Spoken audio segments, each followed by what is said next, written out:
Together we won the Cold War. Germany and the United States and all of our allies and partners.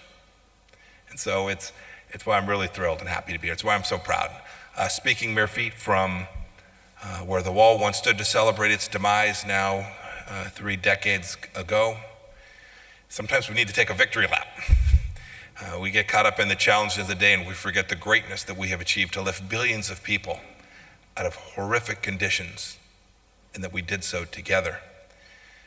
But as we celebrate, as we take this victory lap, we must also recognize that freedom's never guaranteed. You spoke to this. It doesn't just happen. Today, authoritarianism is just a stone's throw away. It's rising, and if we're honest, it never really went away completely. All of us had a moment after those days where we lost our way in the afterglow of that proud moment. We thought perhaps that the collapse of communism in Berlin and Moscow and the rest of the Eastern Bloc was the start of an inevitable trend worldwide. There were those who wrote about the end of history. We thought free societies would flourish everywhere, and in some places they indeed have. But we most importantly thought that we could divert our resources away from alliances and militaries and the things that had secured those very freedoms.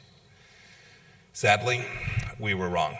We were wrong about the human condition and the nature of the course that many countries might take today. NATO runs always the risk that it will become obsolete, not because the partnership, not because the political commitments will ever become. I don't think in the transatlantic, those commitments between our countries will ever become obsolete. But it does run that risk if it doesn't do the things it needs to do to confront the challenges of today in a way that is effective.